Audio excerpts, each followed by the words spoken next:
राना साहब, सबसे पहले बजट के हवाले से जो आज इक्तिसादी रिपोर्ट सामने आई है, सर्वे रिपोर्ट, उसके मुताबिक महंगाई की शरह बकौल वफाकी वज़ीर ख़जाना औरंगज़ेब साहब 48% से 11% पे आ गई है और महंगाई में कमी की वजह से शरह सूद में कमी हुई है और आने वाले दिनों में ये सिंगल डिजिट पे आ जाएगी। क्या राय रखते हैं? बिस्मिल्लाहिर्रहमानिर्रहीम, अस्सलातु वस्सलामु अलैका या सय्यदी या रसूल अल्लाह, अस्सलातु वस्सलामु अलैका या सय्यदी या हबीबल्लाह। आप ज़रा छोड़ दें यासर साहब वज़ीर ख़जाना को, मशीर ख़जाना को, आप बताएं महंगाई की शरह में कमी वाक़या हुई? मैं अपना ज़ाती तौर पे जी मैं आपको ज़ाती तौर पे पूछ रहा हूँ, मैंने कोई पीछे खड़े मोहम्मद बूटे से नहीं पूछा, आपसे पूछ रहा हूँ क्योंकि आप और मैं इस माशरे में क्यों हिस्से में रहते हैं जहाँ पर हमने अपनी तनख्वाह से गुजारा करना है, जहाँ पे हमने गाड़ी में अपना पेट्रोल डलवाना है, जहाँ पे हमने अपने घर की बिजली का बिल खुद अदा करना है। तो आप मुझे बता दें ज़रा, ये चाय दफ्तर की है जो आप पी रहे हैं, ये बता दें मुझे आप। मेरे पल्ले से हो तो शायद मैं तीसरे दिन पीने बंद कर दूँ, ये दफ्तर वालों की इनायत मिल जाती। आप ज़रा बता दें मुझे कि महंगाई की शरह में कितनी कमी हुई है? तो हम तो परेशानी के अंदर मुब्तला है हमारे तो। यार झूठ बोलते हैं आप, परेशानी में मुब्तला है। अच्छा? मैंने आपसे कल के नोटों की बोरियां खुल गई हैं, हर चीज़ सस्ती है, आप कहते हैं महंगी है। वो यार मुझे एक बात बताए, अगर 2300 रुपये किलो बकरे का गोश्त था, कोई महंगे? कोई महंगे है मुझे बताए ना। आपकी अगर 512 रुपये किलो साफ गोश्त मुर्गी का आ गया है तो कोई महंगे? यार अगर 500 रुपये किलो वो नींबू मिल रहा है तो कोई महंगे? यार अगर 130 रुपये किलो प्याज मिल रहा है महंगे कोई? अब अच्छा आदमी लोगों वाली बात करते हैं, नहीं मिल रही यार रोजगारी किसी को। अगर आप देखें ना कितना हमने तरक्की कर रहे हैं कि सीमेंट की बोरी जो है हमने उस पर वो कीमत बढ़ गई है उसकी। अगर प्रॉपर्टी का कारोबार, कंस्ट्रक्शन का कारोबार कम हो गया है तो इसका मतलब ये तो हुआ ना कि लोग पैसे किसी और पर तरफ लगा रहे हैं। आप ऐसे कहते जा रहे हैं जीरो पे आ गई है महंगाई, जीरो पे, हम माइनस में ले जाते हैं हम। जीरो पे आ गई है। मुझे इन लोगों को जो ये बैठ के प्रेस कॉन्फ्रेंस करते हैं ना, इन्हें लेकर किसी गरीब बस्ती में जाएं, इन्हें एक तनख्वाहदार तबके के घर लेकर जाएं, इन्हें बताएं कि एक सैलरी लेने वाला महीना किस तरह गुजारता है, इन्हें बताएं कि जनाब बिजली के बिल कितने कितने आए हैं, इन्हें बताएं कि जनाब इस वक्त ईद उल अज़हा में चंद दिन रह गए हैं और लोगों के बच्चों के कपड़े नहीं हैं। इन्हें बताएं कि जनाब जाकर ज़रा मार्केटों में, बाज़ारों में देखें कि महंगाई कितनी है, ख़रीदारी की रेशो कितनी है, तो जाके अंदाज़ा तो लगाए ना। ठंडे कमरों में बैठकर ये सारा कुछ पेश कर देना बड़ी अच्छी बात है, और अगर यही सारा कुछ पेश करते करते वो 4, 6, 10 घरों की हालत ज़ार भी बयान कर देते, क्लर्क से लेकर मज़दूर की, आम आदमी से लेकर सफ़ेद पोश की, इन 4-5 घरों की सूरत हाल अगर ये सामने रख देते, जिसके बच्चे स्कूल जाना छोड़ गए हैं उसका भी जिक्र कर देते, तो फिर मैं मानता कि जनाब इन्होंने बहुत अच्छी बात की है। वो तो इस तरह है कि जैसे सब अच्छा हो गया। और यार सब अच्छा हो गया क्यों कर्ज ले रहे हो? सब अच्छा हो गया क्यों जा रहे हो IMF के पीछे? सब अच्छा हो गया तो क्यों जाके तल्ले मिन्नतें कर रहे हो? और आप यहाँ बैठ के गर्दान गिना रहे हैं, आप तो, और आप और मैं मुंशी बने हुए हैं कि आप उसने फलाने ने फलां कह दिया, बल्ले बल्ले बल्ले जी साहब ठीक हो गया। ये क्या हुआ? यासर साहब कुछ ठीक नहीं है।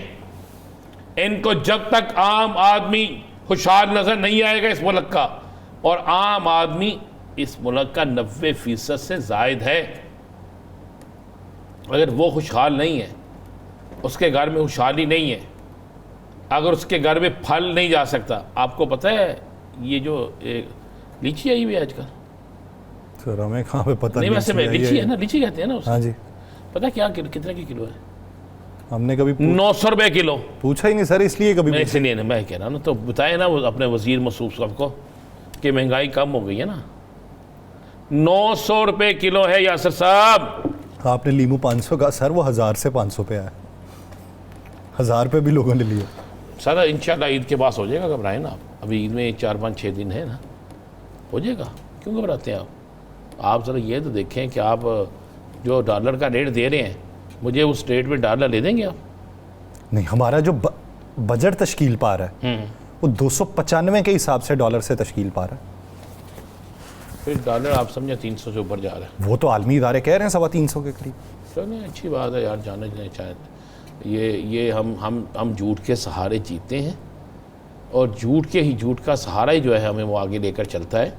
जिस मुल्क के अंदर ताकतवर, जिस मुल्क के अंदर बड़ा आदमी, जिस मुल्क के अंदर मजबूत आदमी ये सब कुछ करता हो, जिस मुल्क के अंदर साबिक इन्हीं की हुकूमत का एक साबिक मशीर मुफ्ती इस्माइल साहब ने जो बात की आपको पता है ना, उसके जवाब में नून लीग ने जो बात कही वो भी आपको पता है, और फिर आज भी जो बात हुई वो भी आपको पता है।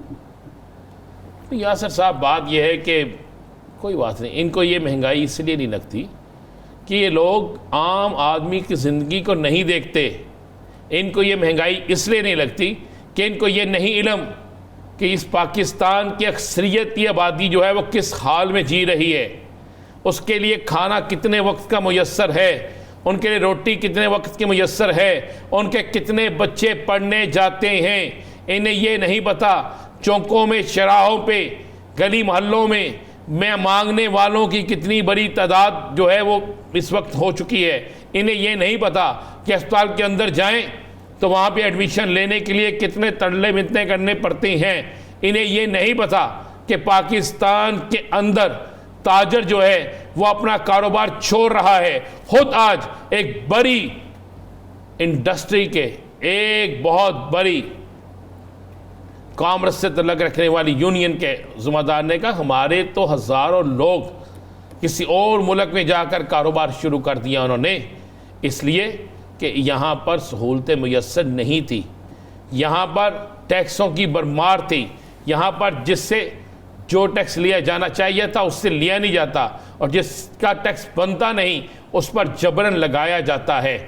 यासर साहब क्या करेंगे आप अज़मा बुखारी साहिबा कहती हैं कि पंजाब हुकूमत ने अवाम के 530 अरब रुपए बचाए। कहाँ से बताएं ना मुझे। कुछ तो किसानों से बचा लिए होंगे गंदम खरीदारी ना करके। ओके, और बाकी कुछ बजट जारी ना करके, क्योंकि उनके मुताबिक उन्होंने किसी रुकने असम्बली को बजट नहीं दिया। बजट किसको कहते हैं मुझे सिर्फ यानी तरक्याती फंड्स नहीं दिए। ये जो सड़कें बन रही थी इलेक्शन से पहले भी, अब भी जो बन रही है, कौन बना रहा है? कोई ऐसी है चीज़ कि जो पाकिस्तान में खुद ही पैसे लगा रही है? मुझे बता देना, कोई है? आपको पता था ना इलेक्शन से पहले, अभी इलेक्शन हो रहे थे, रातों रात सड़कें बनती थी जी। फिर उस्मा भारी साहब से वही तो हम पे मेहरबानी होती है सिर्फ कि उसी वक्त जो बन जाती हैं वही चलती रहती हैं। यासर साहब, मैं तो आज सवाल कर रहा हूँ इस हाकिम वक्त से हाथ जोड़ के कि हमारी हालत ज़ार पे रहम करें, इस कौम की हालत ज़ार पे रहम करें। इस बजट को पेश करने से पहले 1 घंटा किसी मजदूर, किसी क्लर्क, किसी सफ़ेद पोश, किसी दुकानदार के घर में गुजार लें। आपको पता चल जाए कि जनाब ये किस तरह ज़िंदगी गुजार रहे हैं। आपको पता चल जाए कि आपने जो बजट बनाना है वो बजट किस तरह बनना है। आप कहते हैं जी कॉस्मेटिक्स पे लगा देंगे, वो टैक्स लग जाएगा। और भाई जो कॉस्मेटिक्स अमीर खरीदते हैं ना, वो तो पाकिस्तान में होता ही नहीं।